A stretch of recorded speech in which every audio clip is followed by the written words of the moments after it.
ఓటర్ల ప్రత్యేక సవరణ జాబితా సార్ అంటూ ఆ ప్రాసెస్ అనేది మన కాళ్ళ వరకు వచ్చేసరికి, మన ముందు వరకు వచ్చేసరికి ఇది ఎంత లోపాభూయిష్టమో ఇప్పుడిప్పుడే అందరికీ కూడా అర్థమవుతూ ఉంది. అసలు ఈ ఓట్ల మ్యాపింగ్ అనేది ఏదైతే ఉందో, ఆ మ్యాపింగే పెద్ద మోసపూరితమైనటువంటి విధానం. సీరియస్లీ. సుప్రీంకోర్టు గాని మేము జోక్యం చేసుకోమంట. మరి వాళ్ళు ఎందుకున్నారో తెలియదు. ఈ మ్యాపింగ్ అనేది అసలు మ్యాపింగ్ అంటే ఏంటి? 2024 ఓట్లను 2002 ఓట్ల జాబితాతో కంపేర్ చేయడం. అంటే 2024లో ఓట్లుండి 2002లో కూడా ఓట్లుంటే అది మ్యాపింగ్ అయిపోయినట్లు. సో ఆ ఓటుకి ఏమి డోకా ఉండదు. మిగిలినవేంటి? అసలు సమస్య అక్కడి నుంచే ఉంది. మిగిలినది ఏంది? ఒకవేళ నీకు ఆ 2 జాబితాలో ఓటు లేదు అనుకో, ఇప్పుడు నువ్వు మళ్ళీ ఏంటివో రకరకాల డాక్యుమెంటు, ఆ డాక్యుమెంట్లో ఇంటి అడ్రస్లు, తాతల పేర్లు, తండ్రుల పేర్లు, మళ్ళీ సర్నేములు, స్పెల్లింగ్ మిస్టేకులు, ఇంక ఇటువంటివి తతంగాలన్నీ ఇక మళ్ళీ నువ్వు ప్రూవ్ చేసుకోవాలి నువ్వు ఓటర్వే అని. అప్పుడు నువ్వు ప్రూవ్ చేసుకోవాలి నువ్వు ఓటర్వే అని. ఆ తర్వాత ఓట్లు వచ్చిన వాళ్ళందరూ ప్రూవ్ చేసుకుంటూ పోవాలి. ఇప్పుడు ఎన్ని కామెడీ కాకుంటే అట్లా ఆంధ్రప్రదేశ్లో 76.36% ఓట్లు మాత్రమే మ్యాప్ అయ్యాయి. 76.36% మ్యాప్ అయ్యాయి. సో ఆ ఓట్లకి ఏమీ డోకా ఉండదు. మిగిలిన ఇంకా దగ్గర అంటే 4.16 కోట్లు మొత్తం ఓట్లుండి ఏపీలో 317 కోట్లు మ్యాప్ అయ్యాయి. దగ్గర 90 లక్షలకు పైగా,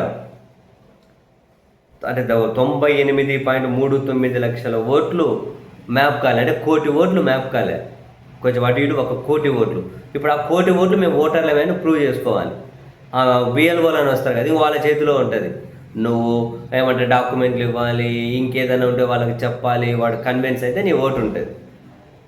సీరియస్లీ అంతే. అండ్ ఇందులో ప్రధానంగా ఏంది, కొన్ని నియోజకవర్గాల్లో ఎక్కువ, కొన్ని నియోజకవర్గాల్లో తక్కువ మ్యాప్ అయింది.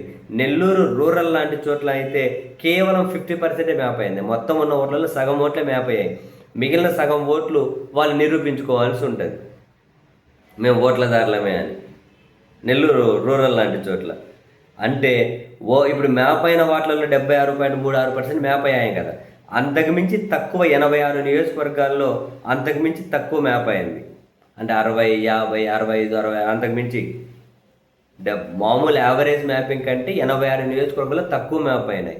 అంటే ఇప్పుడు ఆ కోటి ఓవరాల్గా మ్యాపింగ్ అనే ఆ కోటి ఓట్లు అండ్ ఇప్పుడు 86 నియోజకవర్గాలు ప్రధానమైనటువంటి టార్గెట్. అందరూ దృష్టి పెట్టాల్సింది ఎక్కువగా అక్కడే.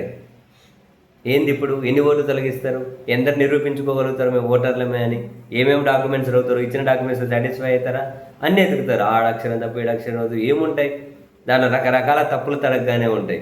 ఓట్ల లిస్ట్ అంతా కనుక అట్లా పేర్లు ఉండేటివి. మీ మీ మీ ఓటర్ లిస్ట్లో ఎన్ని తప్పులు ఉంటాయో చూసుకోండి. ఇంతగానము 1 కోటి ఓట్లు మ్యాపింగ్ కాలే ఆంధ్రప్రదేశ్లో.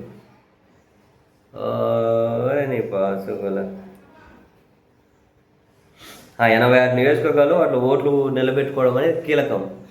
చూడాలి ఇప్పుడు ఎన్ని తతంగాలు ఉంటాయో.